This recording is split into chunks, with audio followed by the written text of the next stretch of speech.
What's up, SnowTracks Nation? Luke here. I am in Valcourt, Quebec at the Germain Bombardier Ingenuity Museum, and I will be joined by Robin Martel, who is Ski-Doo's product manager. We're going to be talking about some of the most anticipated 2022 models and getting an in-depth look and answering some questions that you yourself submitted. So let's get started.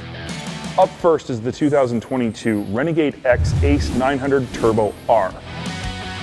So the Renegade X Ace 900 Turbo R, this is your high-performance four-stroke snowmobile for four-stroke buyers. And obviously in the Renegade platform, you're getting a little bit better flotation, a little bit better handling, obviously better traction, which you're gonna need. So as far as I can tell, this is a sled for a hardcore trail rider who wants to go really fast, but also do it in four-stroke economy and smoothness and durability. Yep, that's exactly it. And as you mentioned, with all that power, the 137-inch track is perfect for that sled, has excellent cornering. The engine itself is an evolution from our 150 horsepower family that we have. So many of our models in model year 2022 are going to that boosted power pack, delivering 180 horsepower. So really exciting sled to ride, a lot of fun, a lot of capabilities on the trail. Deliver exactly what the customer is looking for. Yep, exactly. Yep. Right on. Well, let's go into a little bit more depth and find out the answers to some of the most burning questions that people have, including me. So the first question I need answered is actually from a viewer. His name is Jason Burnham, and he's from, the question was submitted on Facebook. And what he wants to know is, as do I, is the 180 horsepower number of this turbo motor power plant, is that conservative or is that fairly accurate? Well, you know, Ski-Doo has always declared the horsepower, and when we do declare the horsepower, we will do some testing on the dynos, basically, that have been approved and certified at the Rotax plant. So the 180 is the real horsepower that you can expect basically riding the sled on a daily basis. It's not based on peak power, it's really based on regular riding conditions and the amount basically of performance you can expect from the motor on a reliable basis. Would you say that it's almost in a way an average? I mean, at some points it may make a little more, some points it may make a little less, but what you can expect day to day is definitely 180 horsepower. Yeah, I think that's a good way of looking at it, and it's always difficult to know the real horsepower unless somebody really puts the sled on a dyno and will measure it. And we as a manufacturer, as I mentioned, always do that. And we're really comfortable with the horsepower claims that we do make. So I guess further to that, we know that there are other manufacturers out there saying that a motor makes a certain amount of horsepower, but then also whispering in the background that they make a lot more. That's not a very I guess, confidence-inspiring way to talk about power from a motor. It's better to know this is what it makes, not this is kind of what it makes. Would you say that's true?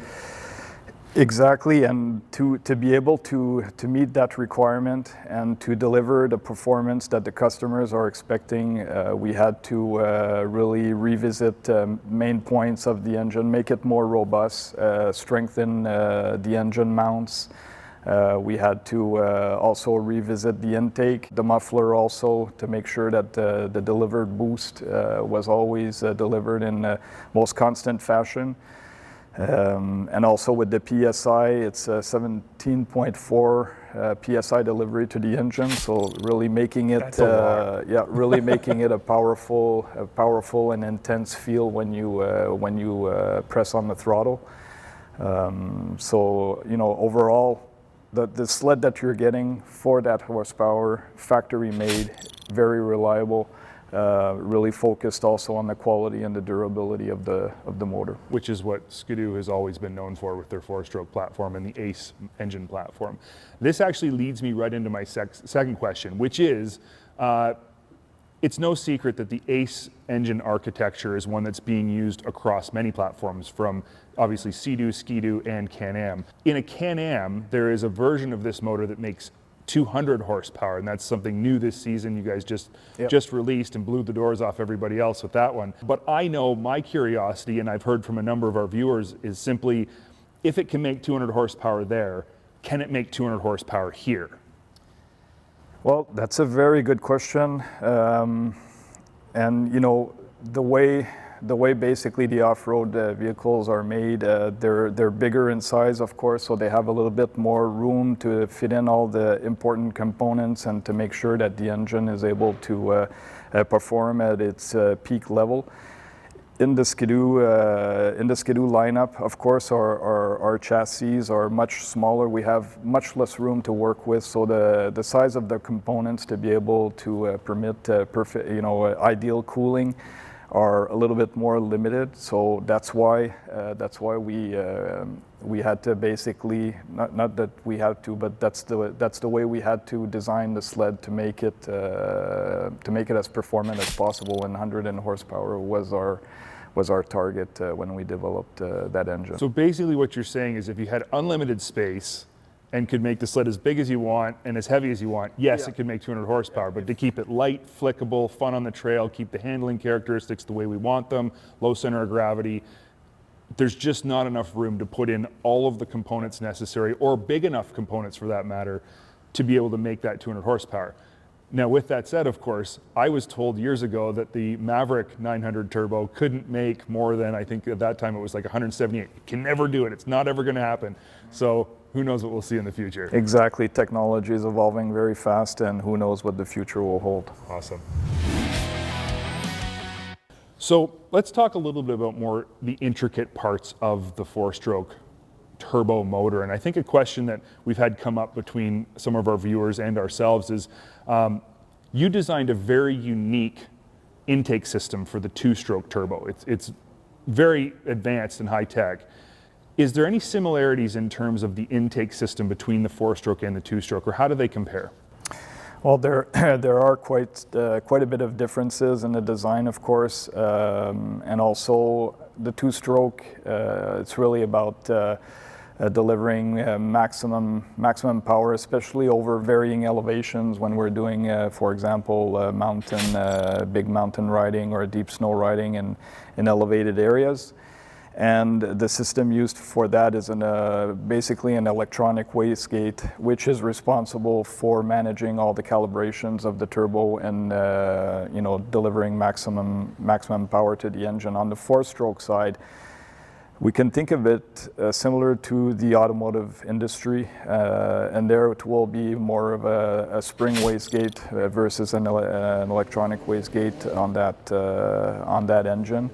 And of course, you have the weight advantages of the two-stroke. On the four-stroke side, for the engine package, it's of course a little bit more fuel efficient engine, but still delivering maximum power.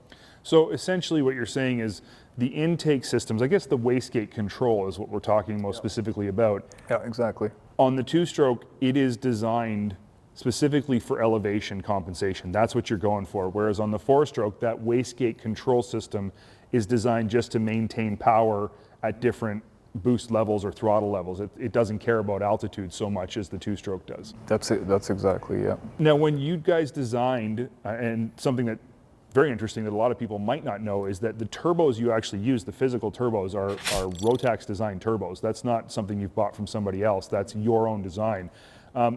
Is the technology used in the two turbo units themselves fairly similar?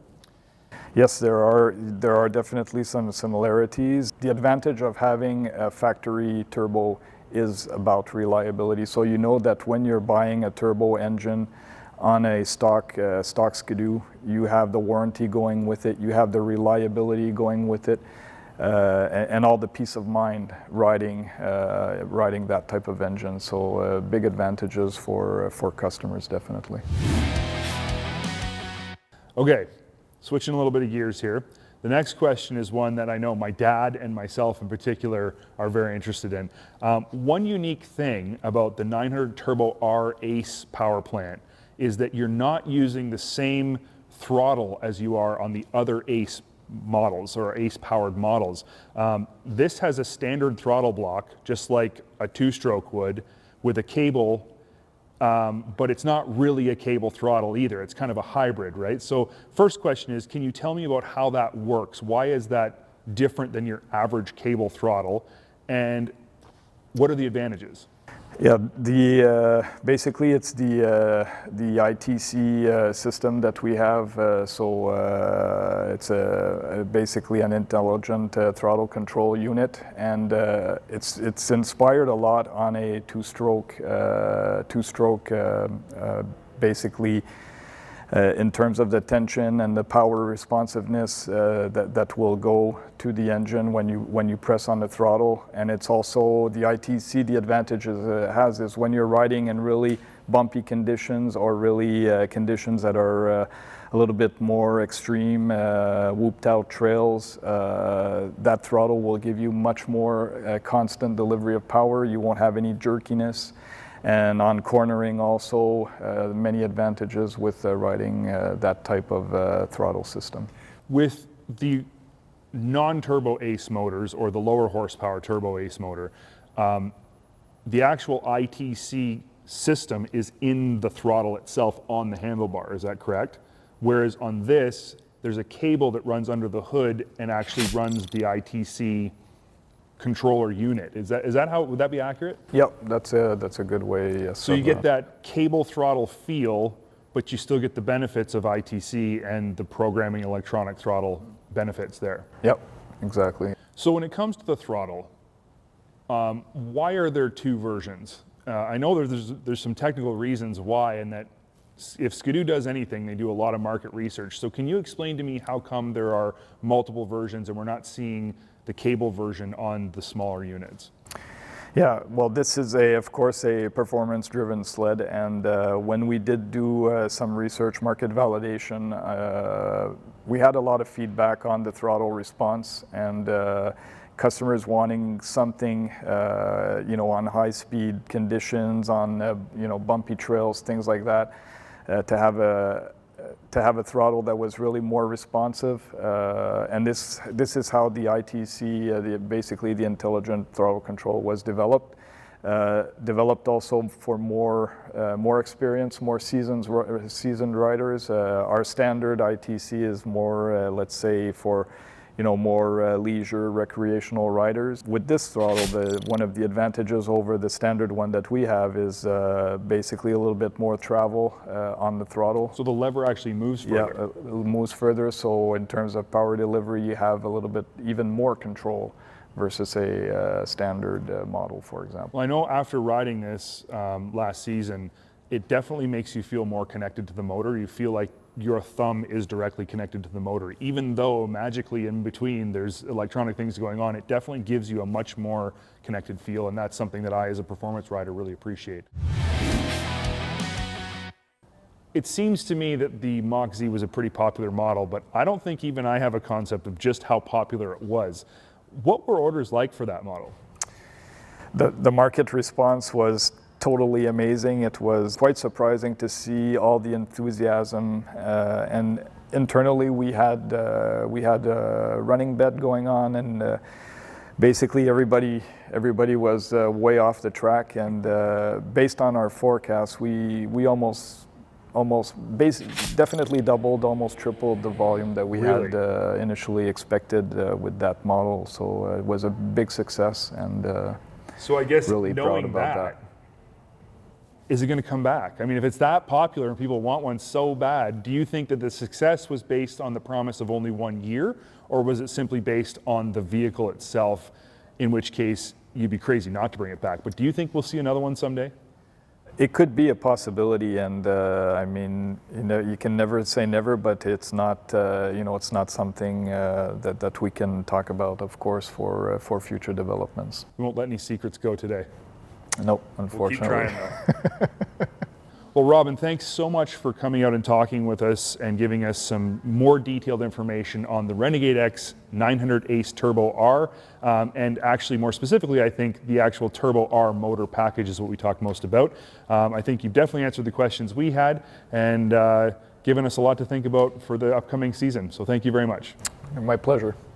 If you guys have enjoyed this video and it's answered some of your questions as it has mine, make sure you stay tuned because this is actually one video of a 4-part series and we've got a lot more information coming.